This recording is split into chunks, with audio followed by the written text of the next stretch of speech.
Good morning, everybody. Yes, my name's Paul Swinney, and I'm Principal Economist at Centre for Cities. For those of you that don't know, we're a think tank that looks at cities in the UK, which economies are doing well, which ones aren't, and crucially, what should local and national policymakers be doing about it.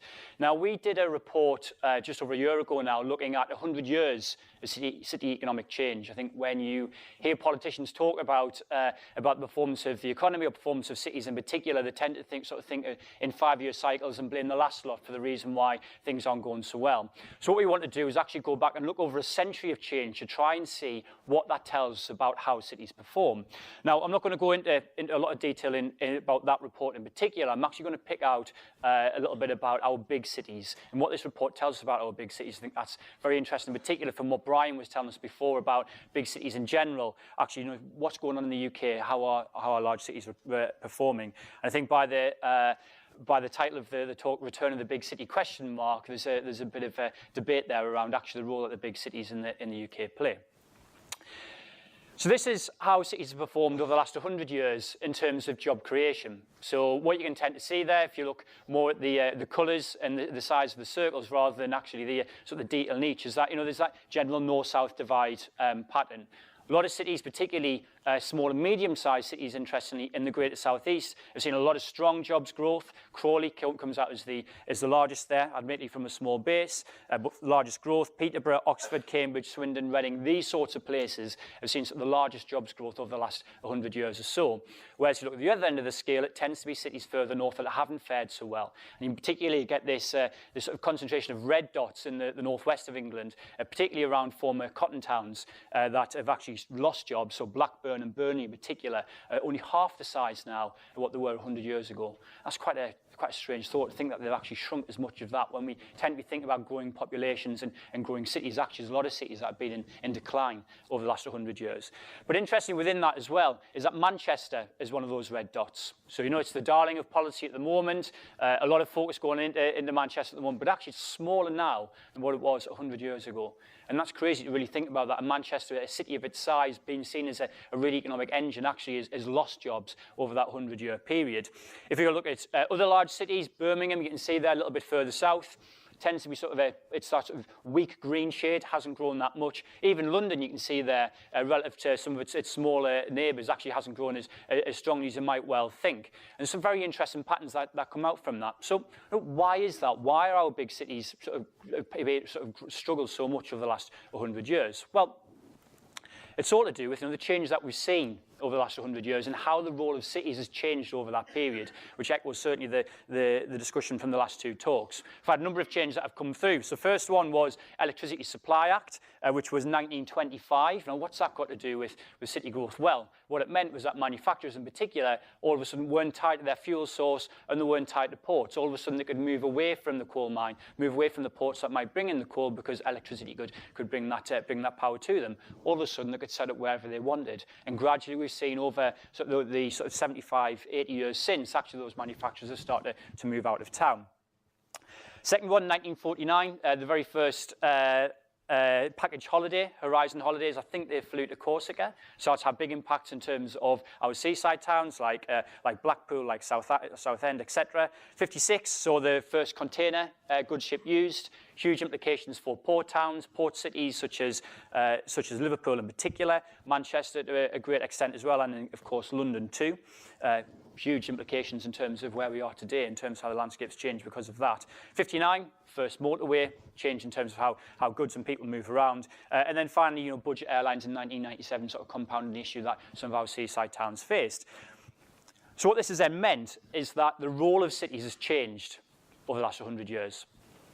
So cities have gone from places of low-cost production, where you're close to your fuel source, you're close to ports, you're close to lots of low-skilled workers that you can bring in and hire in your factory to make whatever goods you want to make, actually to being places of knowledge production.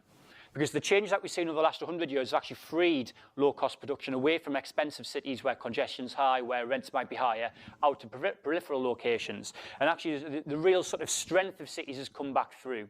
and that it's not places of low-cost production, but actually it's places where you can exchange knowledge, exchange information. We'll have events like today where we're bringing all of these people together, all of us together, where we exchange bits of information, may that be through gossip or through sort of something where you then start to strike a commercial deal off the back of it or increase learning. And that's a real benefit of cities, is that face-to-face interaction and bringing people together. And I think that's why, despite sort of the claims of the world is flat and those sorts of arguments, that we see our most successful cities continue to prosper, because there's this benefit, there's this a real advantage of bringing people together and having this face-to-face interaction. Indeed, that's why we've got Canary Wharf, which I'm guessing is that way, but actually could be anywhere, and the City of London a little bit further on. And despite the costs of being based in the City of London, businesses are still choosing to be based there, rather than, say, going to an out-of-town location around the M25, rather than going to a Coventry or a Burnley or a Liverpool, for example, because there's a real benefit to being based within that sort of dense location, despite the increased costs of doing so, both from an office cost point of view, pollution point of view, congestion, etc., etc. So that brings us on to the big puzzle for the UK, because what we see is that agglomeration, the increasing of benefits of cities as they get larger, don't seem on first cut to actually play out in the UK. So this is a chart that OECD did, which looks at productivity, performance of cities and the number of inhabitants that we see in those cities. Now, if you look at this for West Germany in particular and for the US, you tend to see a positive relationship. So as places get larger, actually they become more productive. What you can see here is that there isn't really that relationship for UK cities. So what's going on there? What's going on with our large cities? Actually, is it about medium-sized cities and small cities? Is that what's important instead? Well, and certainly that, the data that we see in the last 100 years might support that on first cut. But I think the important thing we have to do is actually then start to think about not only sort of static points between 1911 and 2013, as we did in the report, but actually think about change through time. And put this in the context of the change in role of cities through time as well. And if you look at this chart, it starts to plot out some of the change in terms of jobs growth. So we had data for 1911, 1951, and then 81, 91, 2001, and 2011 by delving into different censuses, and it all depended on what had been digitized and what hadn't in terms of how accessible the data was. So anyway, what you see, what we've got here is Birmingham, Manchester, and London, our three largest cities, and then the dotted line is England and Wales. And what you see here is that certainly Birmingham and London outperformed the national average in terms of jobs growth between 1911 and 51, so very sort of strong jobs growth in the interwar period and just after through the world wars and just after the Second World War. Whereas actually what's interesting is that Manchester was struggling already. Cotton Town, or based around cotton, actually sort of textiles started to leave the UK sort of in the interwar period, and Manchester was already starting to struggle. But the real struggles for UK cities came after 1951. What you can see there is decline in terms of job creation throughout that period, up to 1981, and that applies for all three of those large cities. So it's interesting in the discussions we have today about the performance of London, that London is this big monolith, that's the dark star that sucks in all sorts of activity. That hasn't always been the case. Actually, between 1951 and 1981, London lost 800,000 jobs net, and lost 1.2 million jobs in manufacturing and distribution. So it's a huge change that London went through. And you can see that only since 1981 has it rebounded. But the crucial thing there is that rebound has been pretty staggering, actually, in terms of how it's managed to bounce back. If you look at Manchester and Birmingham, you can see similar sort of declines through to 1981. But I think crucially what you start to see is this upturn since 1981. So both Manchester and Birmingham, as well as London, have really grappled with this sort of change in the national economy, the change in terms of globalization. They've really had to reinvent their economies, and actually that's been a real struggle because the declines they've had to offset. They've lost lots of jobs in sort of lower skilled, more traditional industries, and the size of the challenge has been so big that their problem to date is actually they've started to turn a corner since 1981, but the way they've responded hasn't as yet been large enough to offset the declines that they've seen in previous years. And they're still sort of grappling with this huge sort of industrial hangover, and they're still sort of reaching for the Alka-Seltzer and still taking sort of extra pills to try and come over it. They're starting to do that, but they haven't done that in the same way that London has certainly managed to do. And that's part of the reason why we see our largest cities at the moment not performing particularly great when you look at aggregate statistics. But if you look down beneath that, you start to see there's a little bit more going on that first meets the eye. So Manchester is reinventing its economy. despite what those figures show, despite showing that it's smaller today than what it was 100 years ago, it is reinventing its economy. And what you can see here is we've picked out 3 industries that sort of that's characterise this. So you see, textiles is the sort of the greeny colour, teal colour. You can see that 1911, 22% of all jobs in Manchester were directly in textiles. It's a huge sort of reliance on sort of one very sort of narrow industry. You know, you're talking about more than 1 in 5 jobs in that area. And you can see there, huge decline. You know, as we start to see these jobs offshored, as Manchester became less productive, less competitive in that field, it started to lose jobs in that industry. What came in to replace it? Engineering and electrical goods came in. That was one of the things around Trafford Park, a huge industrial site attracting a lot of that sort of activity. And you saw growth in that industry. But of course, over time, Manchester became less competitive, in that area. Other countries started to catch up and it was cheaper to do that sort of production, and you started to see that decline. And then since we couldn't get data on this for 1911, so since 51, you can start to see this gradual increase in what we've already spoken about this morning, which is knowledge-intensive business services. And that's quite a broad definition, but the crucial thing there is you can see that has then started a big growth since 51, and sort of since between 81 and certainly since 91 and 2013, you can see a huge growth in Manchester and that sort of activity. They're the sorts of jobs that require this face-to-face interaction, a base around knowledge. It's not about, they're not so much cost-driven as you see some more manufacturing businesses that tend to be much more about access to knowledge. And again, it's coming back to this point about cities being places of access to knowledge rather than access to low-cost production, and that's sort of the shifting role.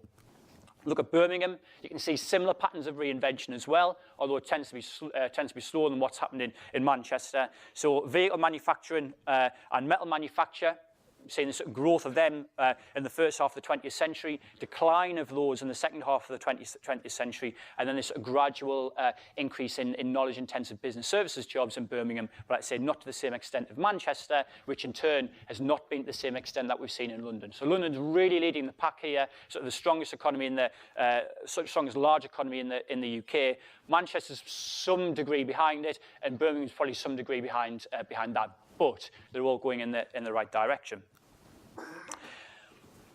Now, this has huge spatial implications, which starts to become very interesting, I think, from the perspective of everybody in this room. And I'm really pleased that we've got a very big screen for this, because actually at least starts to capture something of London.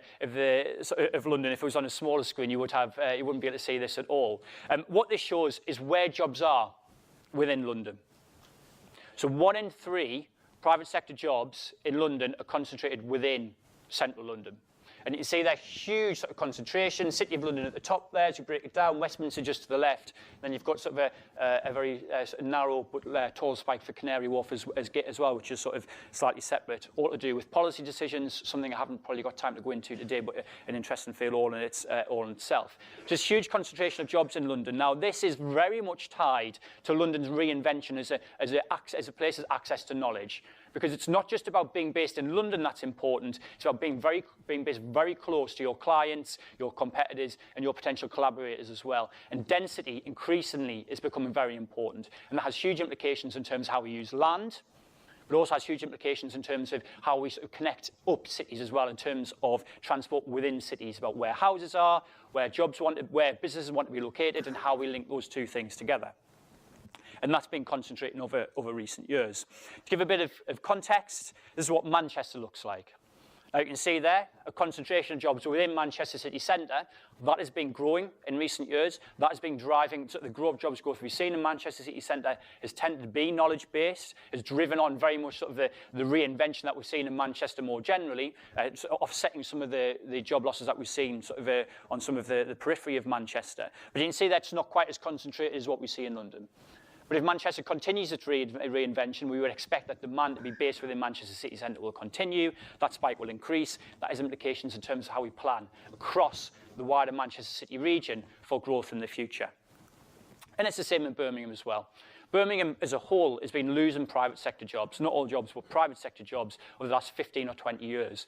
But that hasn't been the case in Birmingham city centre, where city centre has actually been growing over that period and sort of driving on sort of the performance of the wider economy and attracting in these sort of knowledge-based jobs. The problem for Birmingham is that it's continuing to shed these lower-skilled jobs more on the periphery of Birmingham, and its growth in its city centre to date has not been large enough to sufficiently offset the job losses that it's seen in those other industries in recent years. So what does that mean in terms of what policy should be doing? Well, I apologise for how small this slide is, but I'll pick out a couple of interesting factors. I think what's interesting when we think about regional policy, and particularly all the discussion we've had about the Northern Powerhouse recently in particular, is that we've actually been trying to rebalance the economy for the last 80 years. The first sort of so-called north-south divide policy came in 1934, which was the Special Areas Act, and it was about creating industrial estates in areas that were depressed, that had very high unemployment. And Tame Valley in Gateshead, which now houses the Metro Centre, shopping centre, for those of you who know that, was the first place to do that. We've had a number of interventions throughout those 80 years. Interesting ones have been the Brown Ban in the 60s, which actually banned the building of office space in central London. And industrial estate space as well, and so trying to sort of push jobs out to the regions. Same thing was done in Birmingham as well. Birmingham was seen as too successful, which is quite interesting looking at the performance of Birmingham today, that should be the case. And then you've had other policies as well, such as enterprise zones, which have tried to sort of create jobs out of town, regional development agencies, which again was sort of captured by this American idea of out-of-town business parks and science parks, and this sort of idea of trying to sort of support manufacturing, which is run through from the Chancellor's statements around March of the Makers and things like that too. The big problem with all of this is actually what they're trying to do is encourage replication. They've tried to replace the jobs lost in sort of more traditional industries by encouraging sort of job creation or trying to prevent job losses in those industries, rather than let cities adapt. Now, you know, Alan's quote about what Darwin said, I think, is really apt on that front. It's about the strong cities are those that have been able to adapt, or the best performing cities, or the most successful ones today, are the ones that have been able to adapt to these constant changes rather than trying to preserve what we've had in the past. And that's why London has seen these changes. That's why it is now so successful today, because it's actually is able to come through sort of the huge challenges that saw in the post-war period and attracting this new investment in jobs that didn't exist 5, 10, 15 years ago. Other cities have struggled to do that, particularly those further north. So we need to move on from an idea about trying to preserve cities and preserve what cities have got, actually trying to think about how we encourage cities to be the places of knowledge access, how to access knowledge within cities. How do they create that knowledge to attract in business investment? So what you tend to see is that previous policies have encouraged cities to follow this low knowledge pathway. So they haven't had a great degree of knowledge in their economy, had lots of low-skilled workers, which has meant they've attracted in low-skilled inward investment, and you see that in terms of inward investment patterns across the UK as well. It's not that the North doesn't get any inward investment, it's not that Manchester or Birmingham doesn't get any inward investment as well, but just happens to be that inward investment tends to be lower skilled than what you see further south. And because of that, you then sort of have a low-skilled economy, which attracts in low-skilled investment, and it goes round and round. Whereas the opposite is seen in places that tend to have high-skilled economies. You know, you've got lots of knowledge there in the first place, attracts in investment, and you go on from there, and they tend to prosper. Now, the crucial element there is actually trying to break that low-knowledge pathway. That's certainly what London's done. That's what Manchester and Birmingham increasingly seem to be doing. And so that has big implications in terms of what we try to do from a policy point of view. So we should be trying to increase the stock and the flow of knowledge in cities, how you sort of allow knowledge to spread around. So what should you do around that? Well, first off, again, echoing what's been said before, it's about skills. If you're a business that is looking to locate in the UK or indeed across Europe or across the world, and you want to stick a pin in the map, you want to stick that pin in the map where you know you can employ the workers that you need to sort of, improve your bottom line. And if cities can't offer that, businesses won't invest there. Full stop. I think that has to be sort of the crucial first element of anything that urban policy does about trying to improve the economies of our cities. Supporting innovation is also going to be really important about, facilitating sort of information flows, generating new ideas, commercializing new ideas. A lot of hand-wringing is done within policy around how you do that. The answer is that nobody really knows how you do that. All we do know from the literature is actually there seems to be, an increase in innovation, increase in the spreading of information where you've got the greater density, and this links right back to the performance of city centres and comes right back then to the way that you plan economies, the way you allocate land use, the way that you encourage encourage particularly density and perhaps high-rise building within the centre of our more successful economy. So that's why I've got enabling density within there, which is obviously very relevant again for what we're talking about today. And the third element of this, which isn't sort of it's not a sort of a positive recommendation, it's more about a sort of a clean-up type recommendation, is about dealing with the challenges of an industrial legacy. So I think Birmingham's a really interesting case in this, and Manchester is to a great extent as well for those of you who have visited both. If you go into Birmingham on the train, you sort of go in through this sort of ring of deprivation almost into the centre of Birmingham, where you've got a lot of empty buildings, sort of, you know, industrial heritage there, but a lot of empty buildings, broken glass, etc., etc. Then you arrive in Birmingham city centre and everything is shiny and new and there's lots of people there and it's a very different feel to the place. So the challenge for Birmingham is about how does it continue to encourage the growth of its city centre at the same time as dealing with this industrial legacy, about what you then do about that sort of that inner ring and indeed the outer ring, where you start to see businesses, or you've seen businesses decline, and you've got lots of empty space off the back of it. So I hope that's given you a good feeling in terms, or a good understanding of what's happened in the last 100 years and what that then means for the future about how we plan cities. Thank you very much.